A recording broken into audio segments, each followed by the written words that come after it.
শ্রীলঙ্কা। আমার শ্রীলঙ্কা ট্রিপের দ্বিতীয় দিনে আপনাদের স্বাগতম। আজ সারাদিন কলম্বো সিটির আনাচে কানাচে এক্সপ্লোর করব, আর আমার চোখের মাধ্যমে এই শহরের বেস্ট ট্যুরিস্ট অ্যাট্রাকশন প্লেসগুলোকে আপনাদের দেখানোর চেষ্টা করব। চলুন তাহলে শুরু করা যাক।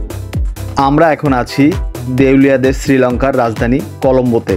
ভাবতে অবাক লাগে, কিছুদিন আগেই নাকি এ দেশটা দেউলিয়া হয়ে গিয়েছে। চলেন তাহলে এই দেউলিয়া দেশের রাজধানীটা আপনাদের ঘুরে দেখাই।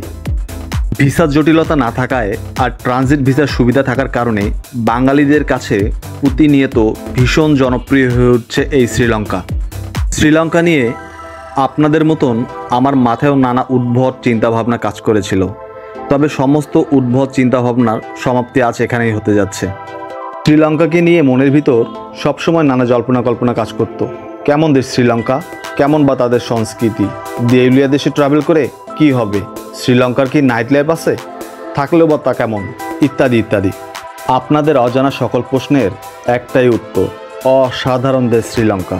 শ্রীলঙ্কা কতটা সুন্দর সেটা যদি নিজের চোখে না দেখেন তা কখনো এক্সপ্লোর করা সম্ভব নয়। ভাবুন তো, চারিপাশে সমুদ্র আর মাঝখানে একটা দেশ। হ্যাঁ, এটাই শ্রীলঙ্কা। যদি সময় সুযোগ থাকে তাহলে শ্রীলঙ্কা ভ্রমণ করুন। কথা দিচ্ছি, শ্রীলঙ্কা ভ্রমণ করলে আপনার পয়সা জলাঞ্জলি যাবে না। আর মালদ্বীপের টিকিটে যদি ফ্রিতেই শ্রীলঙ্কা ঘুরতে পারেন তাহলে তো কোনো কথাই নেই। মূলত আমাদের ট্রিপটা ছিল মালদ্বীপের। শ্রীলঙ্কাতে আমরা ট্রানজিট নিয়েছিলাম, আর এক টিকিটে যখন দুই দেশ ভ্রমণের সুযোগ আছে তাই স্বল্প সময়ের জন্য আমরা শ্রীলঙ্কাতে স্টে করেছিলাম। শ্রীলঙ্কাতে আমাদের ট্রানজিট থাকার কারণে আমাদের শ্রীলঙ্কার ভিসা করতে হয়নি। এই স্বল্প সময়ের ট্রিপে শ্রীলঙ্কা আমাকে ভীষণভাবে আকৃষ্ট করেছে। আমি আবারও শ্রীলঙ্কা আসতে চাই এবং শ্রীলঙ্কার আনাচে কানাচে লুকিয়ে থাকা সৌন্দর্য আপনাদের দেখাতে চাই। 1972 সালে প্রজাতান্ত্রিক হওয়ার পর সিলের নাম চেঞ্জ করে এই দেশের নাম রাখা হয় শ্রীলঙ্কা, যার অর্থ উজ্জ্বল ভূমি। পুরো শ্রীলঙ্কায় যেন প্রাকৃতিক সৌন্দর্যের ঠৈঠম্বুর। এই দেশের চারিদিকে রয়েছে অতল নীল সমুদ্র। দেশটির মধ্য আর উত্তরভাগে রয়েছে পাহাড় পর্বত। তার সাথে রয়েছে শ্রীলঙ্কার বৈচিত্র্যময় নাইট লাইফ। কলম্বো শহরে ছিল আজই আমাদের প্রথম দিন, তাই এই শহরটাকে এমনভাবে আপনাদের ঘুরিয়ে দেখাবো যেন পরবর্তীতে শ্রীলঙ্কাতে আসলে আপনাদের এই শহর ঘুরতে এতটুকু সমস্যা না হয়। আশা করছি ধৈর্য ধরে পুরো ভিডিওটি উপভোগ করবেন। থাইল্যান্ড, সিঙ্গাপুর কিংবা মালয়েশিয়া নিয়ে আপনাদের আগ্রহ থাকলে আমার চ্যানেলের ভিডিওগুলো দেখে আসতে পারেন। আর আমার চ্যানেলে আপনি যদি নতুন হয়ে থাকেন তাহলে চ্যানেলটি সাবস্ক্রাইব করে আমার সাথেই থাকতে পারেন। ভিডিওটি ভালো লাগলে একটা লাইক দিবেন, আর শ্রীলঙ্কা নিয়ে কিছু জানার থাকলে কমেন্ট করতে পারেন, আমি উত্তর দেবার চেষ্টা করব। সিঙ্গাপুর, থাইল্যান্ড কিংবা মালয়েশিয়ার ভিসা নিয়ে চিন্তিত হলে আমার চ্যানেলের ভিডিওগুলো দেখে নিতে পারেন। আমি সিঙ্গাপুর, থাইল্যান্ড এবং মালয়েশিয়ার ভিসা নিয়ে পূর্ণাঙ্গ একটা ভিডিও বানিয়েছি। ভিডিওগুলো আপনাদের কাজে লাগবে। সেই সাথে এই দেশগুলোর ভিসা নিয়ে আপনাদের দুশ্চিন্তাও চলে যাবে। আমরা এখন আছি মিউনিসিপ্যাল কাউন্সিল সিএমসি কলম্বো বা টাউন হল কলম্বোতে। এই বিল্ডিংকে অনেকেই শ্রীলঙ্কার হোয়াইট হাউসও বলে থাকে। যদিও এটি মিউনিসিপ্যাল কাউন্সিলের হেডকোয়ার্টার হিসেবে ব্যবহৃত হয়, তবে এই বিল্ডিং এতটাই আকর্ষণীয় যে প্রতিনিয়ত এটি ট্যুরিস্ট অ্যাট্রাকশনের কেন্দ্রে পরিণত হচ্ছে। প্রায় প্রতিদিনেই বহু সংখ্যক ট্যুরিস্ট এই বিল্ডিং পরিদর্শনের জন্য এখানে এসে থাকেন। আর ছবি তোলার জন্য জায়গাটা বেশ আকর্ষণীয় হওয়ায় এখানে ট্যুরিস্টদের সবসময় দেখা যায়। এই প্লেসটা আমাদেরও ভীষণ ভালো লেগেছিল। আমরাও এখানে খানিকটা সময় স্টে করেছিলাম এবং ছবি তুলেছিলাম। মিউনিসিপ্যাল কাউন্সিল সিএমসি বা টাউন হল কলম্বো ভিক্টোরিয়া পার্কের খুব কাছেই অবস্থিত। যদি শ্রীলঙ্কাতে কখনো বেড়াতে আসেন তবে চেষ্টা করবেন এই বিল্ডিংটা ভিজিট করতে। আমাদের next destination Victoria park Colombo. ঝাঁ চকচকে কলম্বো শহরের পথ ধরে এগিয়ে চলছে আমাদের গাড়ি ভিক্টোরিয়া পার্কের উদ্দেশ্যে। এই শহরের সৌন্দর্য ও নান্দনিক রূপ আমাকে ভীষণ মুগ্ধ করেছে। কিছুতেই মানতে পারছিলাম না এটা সেই শ্রীলঙ্কা যা কিনা কিছুদিন আগেই দেউলিয়া হয়ে গিয়েছিল। কেন শ্রীলঙ্কাকে দক্ষিণ এশিয়ার সুন্দরী দেশ বলা হয় তা এখন বুঝতে পারছি। শ্রীলঙ্কার রাজধানী কলম্বো, আর এই কলম্বো শহরটা পুরোটাই প্রায় সমুদ্রের উপরে অবস্থিত, যার এক সাইডে সমুদ্র আর অন্য সাইডে সুউচ্চ ভবনগুলো এই শহরের সৌন্দর্যকে শত গুণ বাড়িয়ে দিয়েছে। উঁচু উঁচু এই ভবনগুলো দেখে বোঝার উপায় নেই এটি একটি অর্থনৈতিক বিধ্বস্ত দেশ। দক্ষ রাষ্ট্র পরিচালক না থাকলে একটি দেশের যে কী অবস্থা হয়, শ্রীলঙ্কা যেন তারই উদাহরণ। যাই হোক, ইতিমধ্যে আমরা ভিক্টোরিয়া পার্কে চলে এসেছি। এই পার্কের প্রবেশদ্বারেই বুদ্ধের একটা বড় মূর্তি আছে, যা পার্কের প্রবেশের সময়ই আপনাদের চোখে পড়বে। চলেন এই পার্কের ভিতরে পরিবেশটা আপনাদের ঘুরে দেখাই। ভিক্টোরিয়া পার্ক শ্রীলঙ্কায় ভীষণ জনপ্রিয় একটা পার্ক। পৃথিবীর বিভিন্ন প্রান্ত থেকে প্রতিনিয়ত টুরিস্টরা এই পার্কে বেড়াতে আসেন। যদি শ্রীলঙ্কাতে এসে স্নিগ্ধ সবুজ নির্মল বাতাস পেতে চান, তবে এই পার্কে আসতে পারেন। আজ বিপুল পরিমাণে বাংলাদেশি টুরিস্ট এসেছেন এই ভিক্টোরিয়া পার্কে। তারা এখানে গল্প করে, ছবি তুলে নানাভাবে তাদের সময় পার করছিলেন। আমি ইতিমধ্যে বলেছি, শ্রীলঙ্কায় বেশ কিছু রীতিনীতি আছে। তারা নিয়ম পালনে কখনো ব্যত্যয় করে না, এবং কেউ যদি নিয়ম পালনে ব্যত্যয় করে, তারা তাকে পুনরায় সেই নিয়ম পালনে বাধ্য করে। বুদ্ধিস্ট দেশ হয় শ্রীলঙ্কায় বুদ্ধের মূর্তিকে তারা ভীষণ সম্মান করে। এই মূর্তির পাশে ছবি তোলা নিয়ে তাদের বেশ কিছু নিয়মকানুন আছে। শুধু যে বৌদ্ধের মূর্তির পাশে ছবি তোলা নিয়ে নিয়মকানুন আছে, ব্যাপারটা মোটেও এমন নয়। আপনি যে কোনো টেম্পলের কাছে যান আর যে কোনো মূর্তির পাশে ছবি তুললে আপনাকে এই নিয়মকানুন মানতে হবে। মানে ছবি তোলার ক্ষেত্রে এই মূর্তিগুলোকে পিছনে রেখে ছবি তোলা যাবে না, আপনাকে অবশ্যই মূর্তিগুলো সাইডে দাঁড়িয়ে ছবি তুলতে হবে। ভিক্টোরিয়া পার্কে ঘোরাঘুরি শেষ করে এখন আমরা যাব আমাদের নেক্সট ডেস্টিনেশন শ্রীলঙ্কার ইন্ডিপেন্ডেন্ট স্কোয়ারে। ইন্ডিপেন্ডেন্ট স্কোয়ারের উদ্দেশ্যে কলম্বো সিটির বুকে ছুটে চলেছে আমাদের ট্যুরিস্ট বাস। অল্প কিছু সময়ের মধ্যেই আমরা চলে এলাম শ্রীলঙ্কার ইন্ডিপেন্ডেন্ট স্কোয়ারে। এই স্থানটি মূলত শ্রীলঙ্কার স্বাধীনতা ও স্বকীয়তাকে প্রকাশ করে। শ্রীলঙ্কা স্বাধীনতা লাভ করে 1948 সালের 4 ফেব্রুয়ারিতে। আর এই স্বাধীনতার স্মৃতিস্মারক হিসেবে এই স্কোয়ারটি নির্মিত হয় 1949 সালের 4 ফেব্রুয়ারিতেই। আর স্বাধীনতার প্রথম বছর পূর্তিতে এটি শ্রীলঙ্কান জাতির জন্য উন্মুক্ত করা হয়। আপনারা অনেকেই জানেন, শতভাগ শিক্ষিত দেশ হয় শ্রীলঙ্কা, জাতি হিসেবে ভীষণ সচেতন।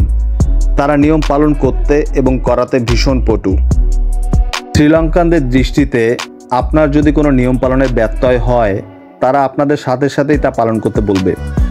যদিও কিছু কিছু ক্ষেত্রে এটি বেশ বিরক্তির কারণ হয়ে দাঁড়ায়। এই সমস্ত দেশ ট্রাভেল করার সময় কিছু কিছু ক্ষেত্রে খানিকটা দুঃখও হয়। কি সচেতন তারা জাতিগতভাবে। একটি দেশের সার্বিক এবং সামগ্রিক উন্নয়নের ক্ষেত্রে জাতিগত দৃষ্টিভঙ্গি পরিবর্তন খুবই দরকার। কারণ জাতিগত পরিবর্তন না আসলে উন্নতি উন্নয়ন কোনোটাই সম্ভব নয়। আমি এই ইন্ডিপেন্ডেন্ট স্কোয়ারের সিকিউরিটি গার্ডদের সাথে কথা বলেছিলাম যে তারা কিভাবে এই স্কোয়ারটিকে এত পরিষ্কার রেখেছেন। তারা আমাকে বলেছিল তারা এখানে দিনে 3 বার এটি পরিষ্কার করেন এবং ট্যুরিস্টদের সুবিধার্থে তারা তাদের সর্বোচ্চ সেবা দেওয়ার চেষ্টা করেন। আমি তাদের কথা শুনে অবাক হয়েছিলাম আর চিন্তা করেছিলাম, আমাদের দেশের শহীদ মিনার শুধুমাত্র বছরে একবারই পরিষ্কার করা হয়, আর সারা বছর কি অবহেলায় থাকে, ভাবা যায়। ইতিমধ্যে এই ইন্ডিপেন্ডেন্ট স্কোয়ারে আরও অনেক ট্যুরিস্ট চলে এসেছে। তারা এই স্কোয়ারের ইতিহাস জানার জন্য শ্রীলঙ্কান লোকাল গাইডদের সাথে কথা বলছেন। শ্রীলঙ্কা শহরের এই স্থানটি আমার বেশ ভালো লেগেছিল। এখানে একটা শান্তি শান্তি ব্যাপার অনুভব করছিলাম। ইন্ডিপেন্ডেন্ট স্কোয়ার ঘোরা শেষে এখন আমরা যাব আমাদের গাড়ির কাছে। ট্যুরিস্টদেরকে এক্সট্রা বিনোদন দেওয়ার জন্য এক লোকাল শ্রীলঙ্কান মামা একটা পাইথন সাপ নিয়ে এসেছিলেন। মজার ব্যাপার ছিল, তার কোনো চার্জ ছিল না। আপনারা সাপটা কাছে নিয়ে ছবি তুলে তাকে যা দিবেন তাই সে নেবে। আমাদের ট্যুরিস্ট বাসে এই ছোট্ট বাবুটাও ছিল। পাইথনটা তার গলায় দেওয়ার সাথে সাথে তার অবস্থা ভয়াবহ হয়ে গিয়েছিল, দেখার মতো অবস্থা হয়েছিল তার। আমিও সাপকে ভীষণ ভয় পাই, তাই এটাকে নেওয়ার দুঃসাহস দেখালাম না। আমরা দুজনে ভীতু হলেও আমাদের মাঝে একজন আপু ছিল, উনি আবার দুঃসাহসিক ছিলেন। দেখেন সাপকে নিয়ে কীভাবে তিনি পোজ দিচ্ছেন। তার এক্সপ্রেশন দেখে বোঝাই যাচ্ছে তিনি এতটুকু ভয় পাননি, বরং ব্যাপারটাকে এনজয় করছিলেন। যাই হোক, ইন্ডিপেন্ডেন্ট স্কোয়ারে ভালো একটা সময় পার করে আবার নতুন কিছু দেখার উদ্দেশ্যে ছুটে চলেছে আমাদের ট্যুরিস্ট বাস। এই পর্যায়ে আমরা শ্রীলঙ্কার একটা ঐতিহাসিক টেম্পলের সামনে চলে এসেছি। নাম না জানা এই টেম্পলটা নাকি অনেক বিখ্যাত। আমাদের গাইড আমাদের এখানে নামতে বলছিলেন, কিন্তু আমরা কেউ এখানে নামতে যাচ্ছিলাম না। সত্যি কথা বলতে টেম্পলে সময় নষ্ট করার মতো সময় আমাদের হাতে ছিল না। তাই যে যতটুকু পেরেছি গাড়ির মধ্য থেকেই এই টেম্পলের ছবি তোলার চেষ্টা করেছি, এইটুকুই। আপনারা যদি কেউ এই টেম্পলের নাম জানেন তবে কমেন্ট বক্সে কমেন্ট করতে পারেন। টেম্পল পরিদর্শন শেষে আমরা এখন এসেছি শ্রীলঙ্কার একটি বিখ্যাত হেরিটেজ শপে। আমি আমার প্রায় প্রতিটা ভিডিওতেই একটা কথা বলে রাখি, যখনই আপনারা কোনো দেশে ভিজিটে যাবেন চেষ্টা করবেন ওই দেশের এয়ারপোর্টগুলো ভালোভাবে এক্সপ্লোর করতে, কারণ সেই দেশের এয়ারপোর্টেই ওই দেশের অর্থনৈতিক সক্ষমতাকে প্রদর্শন করে, যা খুব সহজেই আপনি ওই দেশের অর্থনৈতিক সক্ষমতাকে বুঝতে পারবেন এই এয়ারপোর্টগুলোর মাধ্যমেই।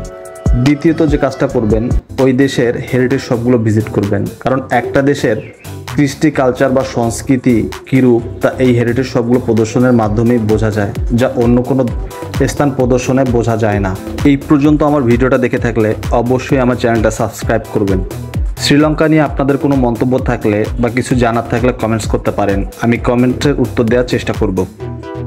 আপনারা যদি আমার মালদ্বীপ ভ্রমণের ভিডিওগুলো মিস করে থাকেন তবে আমার চ্যানেল থেকে তা দেখে নিতে পারেন। কিভাবে এক টিকিটে অর্থাৎ মালদ্বীপের টিকিটে ভিসা ছাড়া শ্রীলঙ্কা ভিজিট করবেন তার পূর্ণাঙ্গ ভিডিও দেওয়া আছে আমার চ্যানেলে, চাইলেই দেখে নিতে পারেন। আর আপনারা যদি ইতিমধ্যে মালদ্বীপ ভ্রমণের চিন্তা করে থাকেন তবে আপনাদের বলবো অবশ্যই চেষ্টা করবেন এই সুযোগে শ্রীলঙ্কা ভ্রমণ করতে, কারণ মালদ্বীপ ভ্রমণকালে আপনি যদি শ্রীলঙ্কার ট্রানজিট ইউজ করেন সেক্ষেত্রে শ্রীলঙ্কা ভ্রমণের জন্য আপনাদের কোনো ভিসার প্রয়োজন হবে না। আর এই সুযোগে আপনারা এক ঢেলে দুই পাখি মারতে পারবেন, অর্থাৎ এক টিকিটে দুই দেশ ভ্রমণ। আপনাদের জ্ঞাতার্থে বলে থাকি শ্রীলঙ্কা ভ্রমণ খুবই সস্তা হয়ে থাকে। আপনারা যদি ইতিমধ্যে কলকাতা ভ্রমণ করে থাকেন তার অভিজ্ঞতা আপনারা শ্রীলঙ্কায় ব্যবহার করতে পারেন, অর্থাৎ কলকাতা ভ্রমণে আপনাদের যেমন খরচ পড়বে ঠিক তেমনই খরচ পড়বে আপনার শ্রীলঙ্কা ভ্রমণে। যাই হোক, এবার চলেন এই হেরিটেজ শপের ভিতরটা আপনাদের একটু ঘুরে দেখাই, সেই সাথে শ্রীলঙ্কার কৃষ্টি কালচার ও সংস্কৃতির সাথে আপনাদের পরিচয় করিয়ে দেওয়ার চেষ্টা করব। সমুদ্র মধ্যবর্তী দেশ হওয়ায় শ্রীলঙ্কা আর মালদ্বীপের সংস্কৃতির ভিতর তেমন কোনো পার্থক্য লক্ষ্য করা যায় না। যদিও একটি দেশ মুসলিম আর অন্যটা বুদ্ধিস্ট, তারপরেও তাদের সংস্কৃতিতে ব্যাপক মিল রয়েছে। এই সবগুলোতে আপনারা শৌখিন পণ্যের পাশাপাশি আজব আজব কিছু পণ্য পেয়ে যাবেন, যেমন হাতির পায়ের আদলে মগ, হাতির মাথার আদলে জগ ইত্যাদি ইত্যাদি। এই সপ্তাহে ভিজিট শেষে আবার আমরা বেরিয়ে পড়েছি আমাদের নিউ ডেস্টিনেশনের উদ্দেশ্যে। যাত্রাকালীন এই সময়টা আমরা বেশ উপভোগ করছিলাম, তার সাথে কলম্বো সিটির ঝাঁ চকচকে রাস্তাগুলো এই দেশের সৌন্দর্য ও শোভাকে আমাদের কাছে প্রকাশ করছিল। একটা জিনিস খেয়াল করলে দেখতে পারবেন এই শহরের কোথাও কোনো ময়লা আবর্জনা পলিথিন আপনারা খুঁজে পাবেন না, যা আমাদের ভীষণভাবে আকৃষ্ট করেছিল। সবচেয়ে মজার বিষয় ছিল এই শহরে চলাকালীন আমরা কোথাও কোনো ট্রাফিক পাইনি। আমরা ইতিমধ্যে আমাদের নিউ ডেস্টিনেশন আফা জেমস গ্যালারিতে চলে এসেছি। আফা জেমস গ্যালারি কলম্বো সিটির একটা বিখ্যাত স্টোন হাউস। আপনারা যদি ইতিমধ্যে শ্রীলঙ্কা ট্যুর প্ল্যান করে থাকেন তবে চেষ্টা করবেন এই গ্যালারিতে একবার হলেও আসতে। এই গ্যালারি ভিজিটে আপনাদের যতটুকু সময় অপচয় হবে আশা করছি তার চেয়েই অনেক বেশি কিছু জানার সুযোগ পাবেন এখানে। আপনারা যদি স্টোন লাভার হন আর পাথর সম্পর্কে জানার আগ্রহ থাকে তবে এই জায়গাটা আপনাদের জন্য আদর্শ হতে পারে। এখানে পৃথিবীর বিভিন্ন দুর্লভ পাথরের দেখা আপনারা পেয়ে যাবেন, সেই সাথে তা কেনারও সুযোগ আছে এখানে। থাইল্যান্ড কিংবা মালয়েশিয়ার চেয়ে আফা জেমস গ্যালারির স্টোনের প্রাইস আমার কাছে বেশ কম মনে হয়েছিল। কিনবো করেও একটা স্টোন কিনতে পারিনি, পরে অবশ্য বেশ অনুশোচনাবোধ কাজ করেছিল, আমার কষ্টও পেয়েছিলাম অনেক। Next time Sri Lanka tour plan করলে আমি অবশ্যই আবারও আফা জেমস গ্যালারিতে যাব এবং আমার পছন্দের স্টোন নেওয়ার চেষ্টা করব। এই গ্যালারি সেল সেন্টারটা মূলত সেকেন্ড ফ্লোরে, আর ফার্স্ট ফ্লোরটা তারা এক্সিবিশনের কাজে ব্যবহার করে। তবে ভালো লাগার ব্যাপার হচ্ছে এই যে এখানে বিপুল পরিমাণ পর্যটকের সমাগম আমরা লক্ষ্য করেছি। তারা বিভিন্ন পাথর সম্পর্কে জানার চেষ্টা করছিল, পাথর দেখছিল, আবার অনেকে অনেক পাথর কিনছিল। একজন বাজেট ট্রাভেলার হওয়ায় আমি আমার শখের দিকে নজর দিতে পারিনি। আমার প্রাইম ফোকাস ছিল ট্রাভেল করা, তাই আর পাথর কেনাও হয়নি। কলম্বো সিটি নিয়ে এই ছিল আমার আজকের ভিডিও। আজকে বিদায় নিচ্ছি, দেখা হবে অন্য কোনো ভিডিওতে। ভালো থাকবেন সবাই।